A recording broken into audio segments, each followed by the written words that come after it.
terrasse, un petit coin de jardin, et vous avez envie de faire pousser des plantes comestibles ou bien de créer un endroit agréable à vivre en pleine ville, ben, c'est le sujet d'aujourd'hui. Claudine, je vous présente Claudine qui est avec moi. As-tu des questions sur le sujet? C'est quoi? Oui, je voulais savoir à peu près comment ça se passe pour créer une jardinière. Alors une jardinière, oui effectivement, la première chose à faire, c'est effectivement, tu l'as deviné, de créer une jardinière. C'est vraiment la base.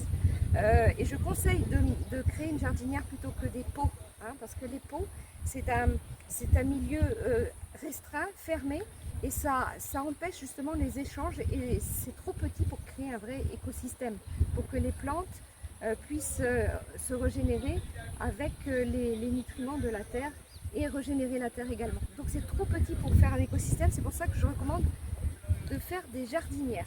Et ça permet qu'on puisse avoir une terre qui va vivre et qui va échanger avec plusieurs plantes différentes. Voilà. Donc la première chose, c'est de construire avec quoi tu devines avec quoi on peut construire ça? Je voudrais savoir aussi comment construire cette Oui, jardinière. donc voilà, vous pouvez faire appel à un artisan. Et bon, il faut la construire en dur.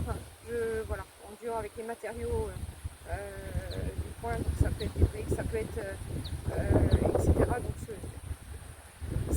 du bois, je l'évite. Le bois, ça peut ne pas être durable. Hein. Je veux dire, ça peut se décomposer avec l'humidité. Donc plutôt quelque chose en dur avec des briques, etc. Et qui soit avec un bon isolant au fond, qui permette que l'eau ne traverse pas en fait. Parce que quand vous êtes en ville, il faut bien protéger le fond, d'accord, et créer des ouvertures des deux côtés pour l'évacuation du trop-plein d'eau. C'est important. Donc avoir des ouvertures de part et d'autre de la jardinière. Voilà. Je viens d'apprendre. Voilà. Donc là, ce sera une bonne idée et je vais l'installer chez moi. Voilà. Voilà. Tu imagines, tu projettes ça chez toi? Exactement. Ouais. Donc là, comme ouais. je ne savais pas comment Ouais. on pouvait la créer, donc maintenant je pourrais l'installer chez moi. Voilà. Et alors, une fois que tu as bien isolé donc le fond et aussi les bords, il faut bien que ça remonte jusqu'au niveau où plus haut que le niveau de la terre que tu vas mettre, d'accord? Voilà. Et puis, il faut que ça soit en largeur. Bon, si c'est au moins 1 mètre, c'est génial, quoi. Moi, je l'ai fait plus de 10 mètres parce que j'ai eu la chance d'avoir une terrasse qui est assez longue. Et en fait, j'observe avec le temps que la terre se régénère et que les plantes sont à l'aise. Il suffit que je les arrose, que je dépose de temps en temps des déchets de cuisine et les plantes s'alimentent naturellement et c'est magnifique. Alors que j'ai à côté, j'ai testé pour vous des pots, même des grands pots, mais les arbres, c'est des arbres que j'avais dedans, mais les arbres ont commencé à perdre de vitalité, de beauté, et ils n'étaient pas aussi beaux que ce flamboyant derrière, magnifique, hein, des îles Sine Saloum au Sénégal.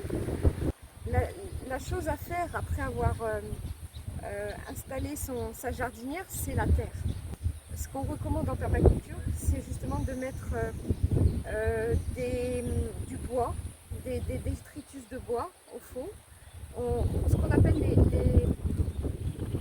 en sandwich, quoi. Une permaculture en sandwich. Donc on met des éléments qui vont se décomposer doucement et qui vont alimenter la terre. Donc le bois, on peut mettre après du carton, voilà, des choses qui se décomposent doucement. Ensuite, un mélange de terreau et de terre.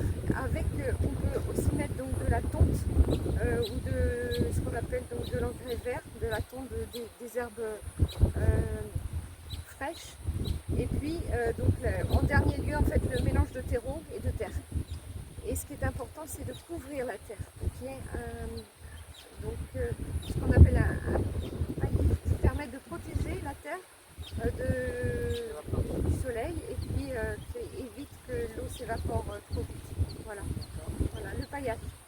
Très bien, donc on a vu comment démarrer donc, en créant une jardinière, en la remplissant avec justement les techniques, ce qu'on appelle donc but lasagne ou but sandwich, enfin voilà, toutes les techniques pour mettre une terre qui est déjà riche et qui va continuer à alimenter les plantes.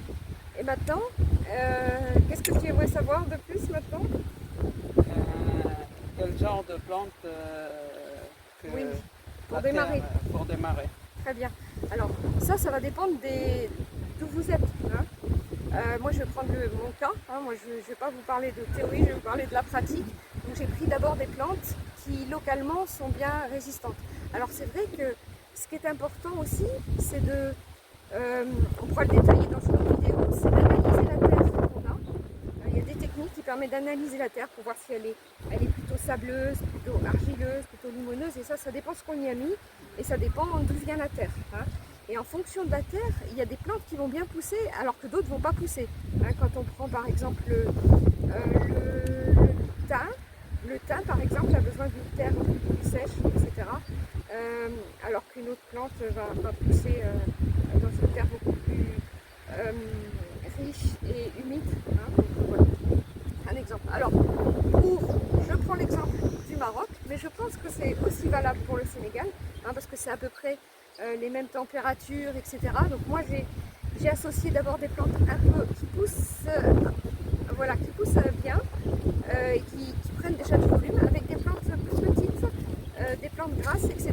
pour que ça fasse visuellement un bon résultat, mais aussi qu'entre elles, il y en a qui protègent les autres. Tu vois, donc, et ça permet de faire. Alors ce que j'ai fait, c'est que j'ai mis du bougainvillier, hein, donc ça c'est vraiment pour le haut de la terrasse, donc ça donne des belles couleurs. Quoi. Et là on peut vraiment, le bougainvillier, il y a toutes les couleurs, il y a vraiment énormément de couleurs différentes. J'ai mis des hibiscus parce que j'adore cette plante, et puis elle apporte, on peut l'utiliser même en cosmétique, etc. Donc pour moi elle est magnifique cette plante.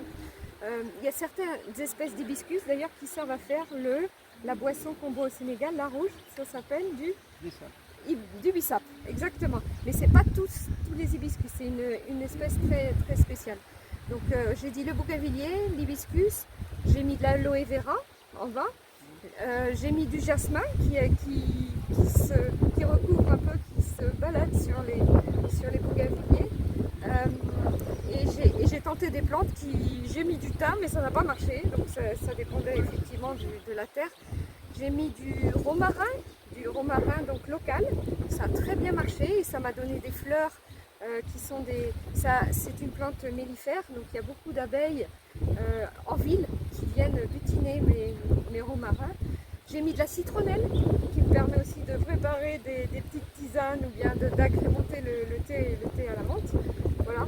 Donc voilà, vous pouvez vraiment laisser cours à votre créativité et toujours en pensant à plantes locales d'abord qui s'adaptent naturellement donc à l'environnement, et puis des plantes qui ne sont pas toxiques et qui apportent aussi donc soit qui sont comestibles, voilà, et qui apportent des bienfaits comestibles qu'on peut utiliser en cosmétique, etc.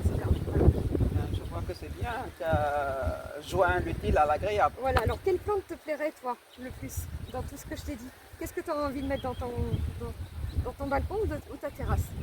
L'hibiscus. L'hibiscus, Le bougainvillier. le bougainvillier, ouais. Pour la décoration. Le jasmin, je suis sûre que tu adores le jasmin. Voilà. Tu m'en as parlé. Exactement. Ça représente aussi beaucoup plus, enfin, pour la décoration, c'est les odeurs aussi. les odeurs et tout ça. Donc ça fait une belle petite verdure. Voilà, on peut mettre alors une plante qui marche très bien ici au Maroc. Alors ici, je sais pas, j'ai pas testé. Hein. Et en France, ça marche. C'est la vigne. Moi, j'ai planté de la vigne, alors très facile à bouturer. Hein. Donc ça, c'est intéressant. Puis quand il y a et ça donne des raisins à déguster en plein fin d'été. Voilà. Comme tu dis, ça dépend de la terre en fait. Oui, ça dépend de la terre, effectivement. Et c'est ça la permaculture. Il faut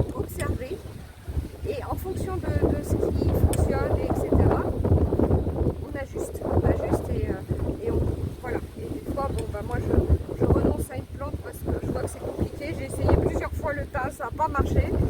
Mais voilà, j'ai mis du basilic, j'ai mis d'autres plantes, j'ai mis du laurier, du vrai laurier, ça a marché. Voilà, un certain nombre de... Donc les aromatiques, voilà, les plantes aromatiques, on peut faire énormément de choses déjà avec ça. Voilà. C'est super. Voilà, pour joindre l'utile à l'agréable, comme tu dis.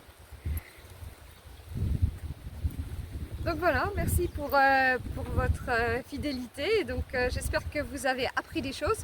Là on a parlé de beaucoup de choses, hein, de la jardinière, comment remplir cette jardinière, l'association de plantes, mais sur tous ces points-là, on peut aller beaucoup plus loin. Hein.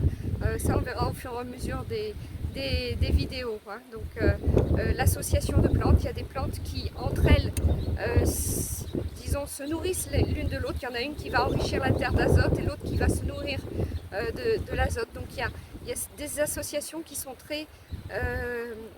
qui sont plus bénéfiques que d'autres pour créer un écosystème. Et là, on se base sur justement l'observation de la nature. Voilà.